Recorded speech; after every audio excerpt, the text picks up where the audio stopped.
Greg McKeown. Essentialism. Improve your life by only focusing on essentials. People today feel like they should pack their schedules to the brim, doing everything they possibly can to expand their horizons and improve their lives. In this age of abundance, we feel like we need to have and do it all. However, this attitude runs headlong with an unfortunate fact. We can't do it all. We can't be an expert in every field. We can't have every toy, nor can we have every possible experience. Not only that, but having and doing everything won't necessarily make us more happy. In fact, we'll find our closets cluttered with junk we never use and our schedules filled with tasks we can't complete, at least not well. Instead, we should be focusing on what we should do, thinking instead about what is essential to our happiness and well-being. In these extracts, you'll learn all about how to identify the essential things in your life and what you can do to cut out everything else, thus giving you the mental and emotional fortitude to perform those most vital tasks to the highest standards possible. Before we begin, we publish new content every week. So, be sure to subscribe to our channel and ring the bell to get notified about our latest extracts. Extract 1. In order to avoid drowning in unnecessary work, you need to adopt the principle of essentialism. Our lives are so jam-packed with tasks and responsibilities that we struggle to identify which of them are the most important to us. That is, our priorities. Even if we make a concerted effort to go through all our tasks and pick out the ones we should prioritize, we still end up with too much on our hands. This overload of stuff massively hinders our productivity. Luckily, however, we can get our priorities straight by adopting essentialism. Essentialism focuses on 4 main points. 1. Do less, but do it better. The cornerstone of essentialism is the never-ending task of identifying the less important things in your life to cut out, and doing what's left over to a higher standard. 2. Reject the notion that we should accomplish everything, and choose instead specific directions in which you can excel. Essentialism isn't about making tiny progress in many directions. Instead, choose a direction and make great strides in the things that matter most to you. 3. Constantly question yourself and update your plans accordingly. The process of deciding what's worth doing and what should be let go is ongoing. The essentialist is always deciding whether what she is doing is actually worth her time or if she should invest her time and energy in a more productive area. 4.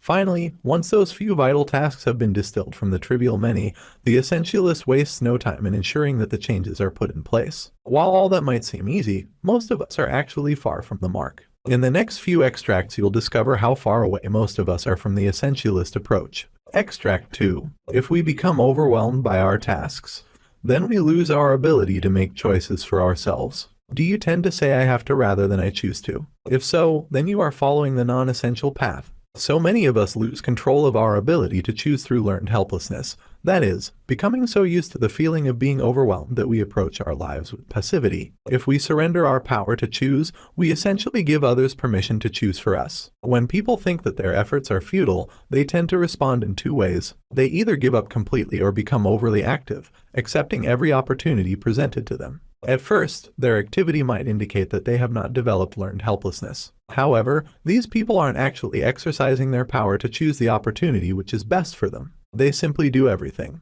The ones who offer the possible choices, on the other hand, are the ones who hold the real power. Extract 3. Giving yourself space to escape and seeing the bigger picture will help you pick out the vital from the trivial. Nowadays, hardly anyone has time to be bored. Modern technologies like our smartphones mean that we have access to a wealth of communication and entertainment. Since no one actually likes being bored, this sounds like a great thing. However, boredom can actually be good for you. A period of time in which you have nothing to do can give you an opportunity to think clearly about what needs to be done. In order to ensure that you have that time, clear a break in your schedule every day to give yourself time to escape, to think. Creating a space in your schedule just to think about your life, what options, problems, or challenges you face, will help you assess which are vital and which aren't. In fact, some of humanity's greatest minds, such as Newton and Einstein, use this technique. Both of them confine themselves in solitude in order to escape, thus allowing themselves time to think about their groundbreaking theories. Many of today's most successful CEOs do the same, scheduling a few hours of blank space in their calendar every day in order to do some thinking.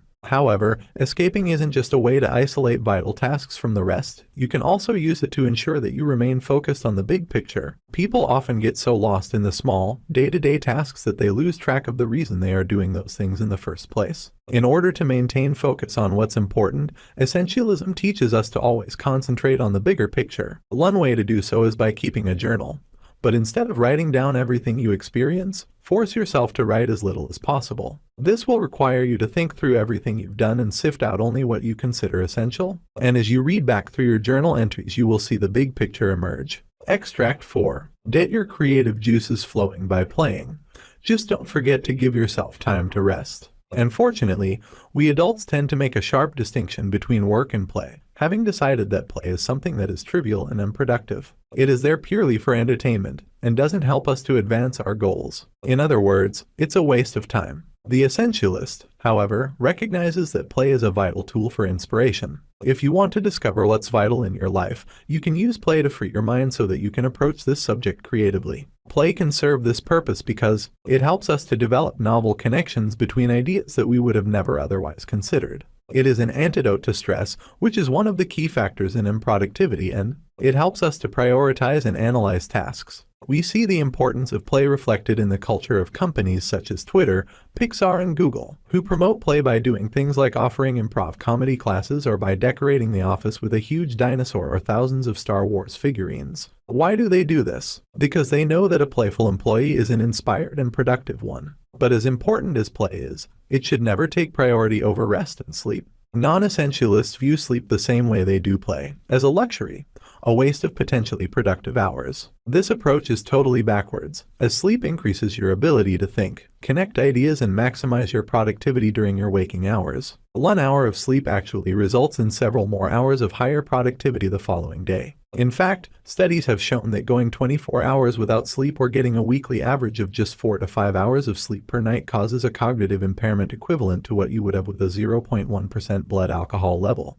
Enough to get your driver's license suspended. Extract 5. Be ruthless in cutting away things that aren't essential. Often, we fall into the trap of thinking that all of our tasks and responsibilities are vital in one way or another. Surely you've experienced something similar when you're going through your closet during spring cleaning. You start with the mindset that if I never wear it, it's got to go, yet you soon find yourself making exceptions and telling yourself things like, I know I never wear this Howling Wolf shirt, but I might want to one day.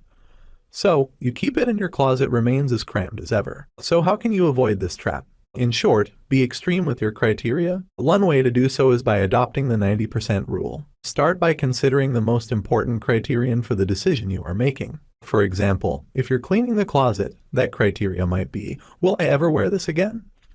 Then, give it a score between 0 and 100. With the 90% rule, anything that is less than 90 is a 0. After considering all the options, discard everything that scored less than 90. Another method is to decide that if it isn't a clear yes, then it's a clear no.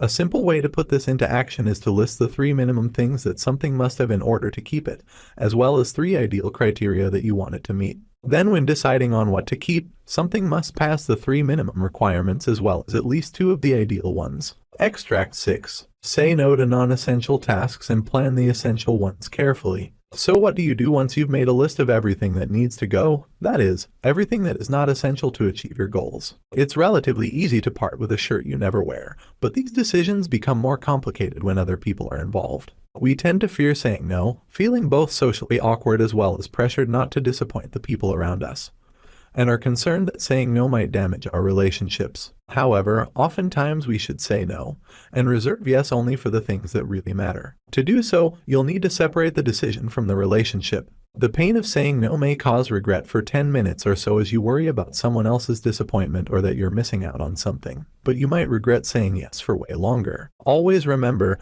failing to say no to the things which aren't vital can lead you to miss out on the opportunities that truly are. Once you've gotten used to saying no when it's in your best interest, you can focus on planning the vital tasks that are left over. Be clear about your goals by having an essential intent, one main objective that is both inspirational and concrete. Imagine, for example, that your goal is to end world hunger. Although this goal is certainly inspirational, it's not at all concrete, and thus fails as your essential intent. Trying to follow an objective of this magnitude will become cumbersome due to its vagueness. Now consider this goal: build 150 affordable, environmentally friendly, storm-resistant homes for families living in the lower 9th Ward. Not only is this goal inspirational, but it's also specific and concrete. In other words, your objective is abundantly clear. One way of checking whether your goal is clear is by asking yourself, how will I know when I've reached my goal? If you can reasonably answer this question, then you know you have clarity about what you are doing. Extract 7. Stop doing unnecessary things by withdrawing from failures and setting boundaries.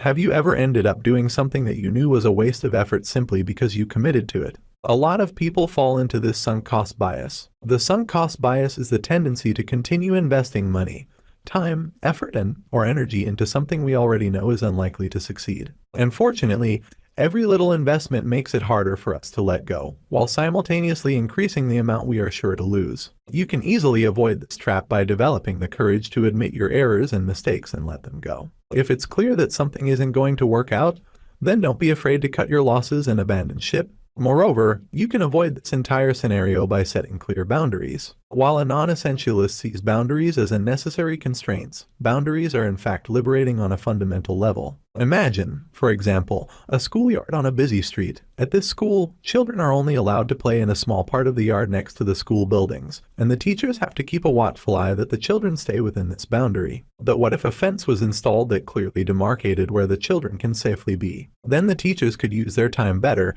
since they wouldn't have to be so concerned with children being near traffic, and the children could play freely within that space. Boundaries are not there to constrain you, but to make your life easier and more enjoyable. For example, you could consider setting a clear boundary between work and family. If your kids aren't allowed in the office, then work shouldn't be allowed in your home. Extract 8. Keeping on top of what's important requires that you eliminate what slows you down and that you prepare carefully. Once you've committed to the principles of essentialism, it's time to grapple with the last step, execution. Becoming an essentialist requires you to identify what's slowing you down and then eliminate it, rather than simply finding ways to work around it. For example, imagine that you're a Boy Scout leader and need to get your troop to camp before nightfall. In order to keep things fair, each scout is carrying equal provisions in his backpack. But you've got a problem. Some of the scouts are much faster than others, and thus the group spreads out and the kids in the back risk getting left behind. Your first solution is to make stops every so often so that the stragglers can catch up.